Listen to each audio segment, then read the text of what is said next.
त्यानंतर इयत्ता 4थी टीम कुमारी पूर्वा प्रशांत गवस. कोणाचा जन्म कोणाला काय देऊन गेला, फक्त बाबासाहेबांचा जन्म आम्हाला न्याय देऊन गेला, न्याय देऊन गेला. जनावरांसारखे जीवन होते तो माणूस बनवून गेला, आम्ही गुलाम होतो आम्हाला बादशाह बनवून गेला, आम्हाला बादशाह बनवून गेला.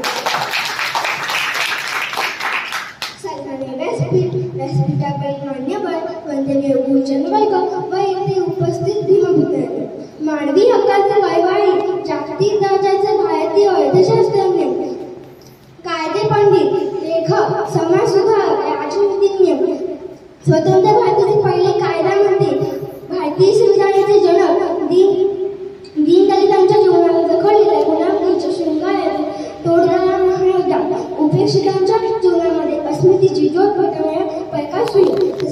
तसेच स्वतःच्या अलौकिक विद्वत्तेचा वापर समाजहितासाठी करणाऱ्या, अस्पृश्यता मिटवण्यासाठी चंदन पैसा झिजवणारे, आपल्या बांधवांच्या उन्नतीसाठी अहोरात्र झटणारे, समतेसाठी सत्यावर करणारे आणि भारताचे एक अमूल्य ज्यांना महामानव म्हणून समजले जाते असे डॉक्टर बाबासाहेब आंबेडकर यांना वंदन करून मी माझ्या भाषणाला सुरुवात करीत आहे.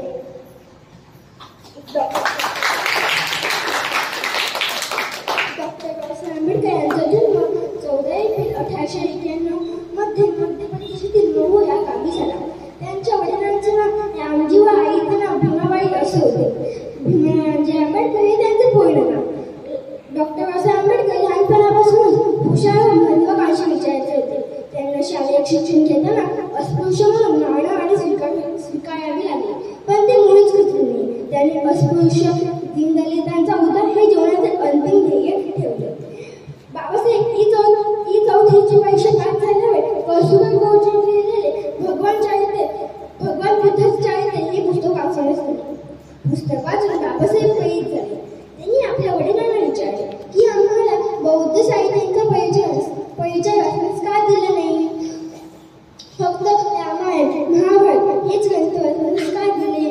त्या शुद्ध अस्पृश्यांची नासक्ती व ब्राह्मण आणि क्षत्रियांचा गौरव वडिलांनी भीमरावांना सांगितले. आपण अस्पृश्य जमातीचा असल्यामुळे न्यूनगंड होण्याची शक्यता आहे. रामायण महाभारत हे ग्रंथ वाचल्याने न्यूनगंड दूर होईल असे मला वाटते. कर्ण द्रोण हे किती उंचीपर्यंत पोहोचले हे बाहेरच ऐकले आहे. तसेच वाल्मिकी हे कवी असून रामायणाचा कळता झाला. वडिलांच्या या उत्तराने बाबासाहेबांचं समाधान झाले नाही. महाभारतातील एकही व्यक्ती बाबासाहेबांच्या मनाला भुरळ करू शकली नाही आणि इथूनच बाबासाहेबांचा बुद्धाकडे प्रवास सुरू झाला. भीमरावांनी आपले उच्च शिक्षण वडोदरा सरकारी शिक्षण घेऊन अमेरिकेतील कोलंबिया विद्यापीठातून व इंग्लंडमधील विद्यापीठातून घेतले.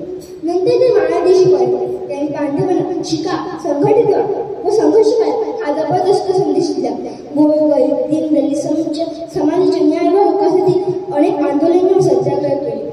देशप्रेम पुढे ज्यांनी स्वतःच्या विषयाचा त्याग केला, माणसाला स्वाभिमान शिकवला, ज्यांनी आम्हाला संकटाशी सामना करायला शिकवले, अशा आकाश एकमेव बाबासाहेब होता.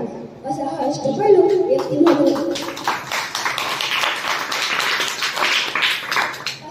व्यक्तिमत्वाचे महामानव ज्ञानसंपन्नी तपस्वी अमोल वक्र कुशल नेतृत्वाचे धनी युगप्रवर्तक डॉक्टर बाबासाहेब आंबेडकर 6 डिसेंबर 1956 रोजी पडद्याआड गेले. जरी ते आपल्यात नसले तरी त्यांचे विचार लाखो लोकांना स्फूर्ती व चैतन्य देत आहेत. ज्यांच्यामुळे लाखो घरांचा उद्धार झाला, दीनदुबळ्यांना जगण्याचा अधिकार मिळाला. कोटी कोटी अभिवादन त्या महामानवाला, त्या महामानवाला. धन्यवाद. आपल्या समोर सादर करीत आहे कुमारी आर्या.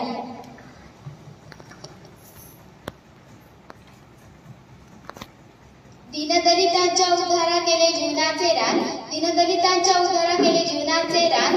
भारतीय राज्यघटनेचे शिल्पकार ते लिहिले भारतीय संविधान, भारतीय राज्यघटनेचे शिल्पकार ते लिहिले भारतीय संविधान.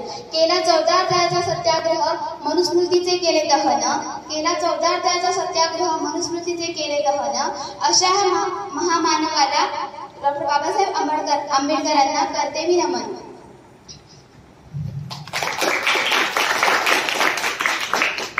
नमस्कार, माझे नाव आर्या सुनील सडेकर. मी आज तुम्हाला बाबासाहेब आंबेडकर यांच्याविषयी काही माहिती सांगणार आहे. कोण होते डॉक्टर बाबासाहेब आंबेडकर? डॉक्टर बाबासाहेब आंबेडकर यांच्या नावाचा अर्थ काय? बा, बाणीदाते स्वभावाने. बा, बारकाईने अभ्यास करणारे. सा, साधक ते बौद्ध धर्माचे. हे, हेतू ज्यांच्या सर्वसामान्यांच्या विकासाचा. आ, आनंद सर्वांच्या जीवनी आणला. बे, बेधडक चौदाराचा सत्याग्रह केला. ड, डगमगले नाही संकटे आल्यावर. क, करते समाज उन्नतीचे. र, रचयिते भारतीय संविधानाचे.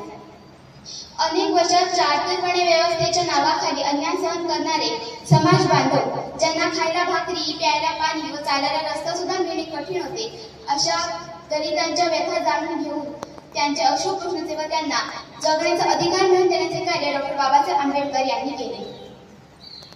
होते अंधारलेले जीवन. आपल्या गावाचे माजी सरपंच माननीय प्रशांत परब यांनी रंगमंचावर स्थानापन्न व्हावे ही नम्र विनंती.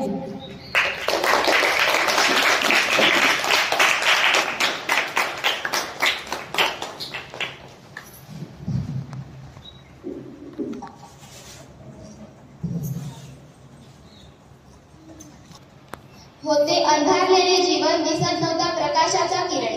होते अंधारलेले जीवन, दिसत नव्हता प्रकाशाचा किरण. पुसण्यात त्यांचे अश्रू, दीनदलितांना नवसंजीवन. पुसण्यात त्यांचे अश्रू, दीनदलितांना नवसंजीवन. अवतरला एक महामानव डॉक्टर बाबासाहेब आंबेडकर, त्याचे नाव. अशा महामानवाचा युगप्रवर्तकाचा जन्म मध्य प्रदेशातील महू या गावी 14 एप्रिल 1891 रोजी झाला. त्यांच्या वडिलांचे नाव रामजी व आईचे नाव भीमाबाई असे होते. त्यांना वाचनाचा छंद लागला तो त्यांच्या वडिलांमुळे, रामजींमुळे.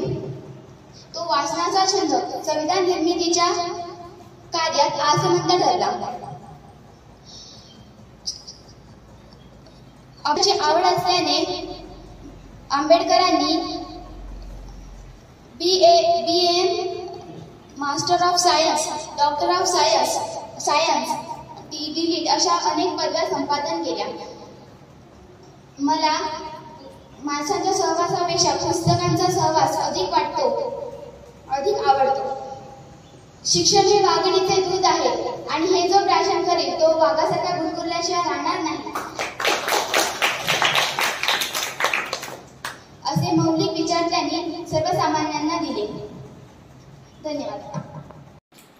त्यानंतर बालसभेचे अध्यक्ष माननीय हर्षदा वेगळे यांनी आपले मनोगत मांडले. सभी आदरणीय शिक्षकों, सहपाठियों और उपस्थित जनों को मेरा नमस्कार. आज मैं यहाँ डॉक्टर भीमराव अंबेडकर जी के जीवन और योगदान पर अपने विचार साझा करने जा रही हूँ. डॉक्टर अंबेडकर का जन्म 14 अप्रैल 1891 को मध्य प्रदेश के महू नामक स्थान पर एक दलित परिवार में हुआ था. बचपन में ही उन्होंने जातिगत भेदभाव और सामाजिक तिरस्कार का सामना करना पड़ा, लेकिन उन्होंने कभी हार नहीं मानी. शिक्षा को अपना हथियार बनाते हुए उन्होंने देश विदेश में पढ़ाई की और London school of economics say doctorate की उपाधि प्राप्त की. उन्होंने समाज में व्याप्त अस्पृश्यता, जातिवाद और असमानता के खिलाफ आवाज उठाई. डॉक्टर अंबेडकर भारतीय संविधान के प्रमुख रचनाकर्ता थे. उन्होंने ऐसा संविधान तैयार किया कि जो प्रत्येक नागरिक को समान अधिकार देता है. वे महिलाओं के अधिकारों, श्रमिकों की सुरक्षा और शिक्षा के प्रबल समर्थक थे. धन्यवाद.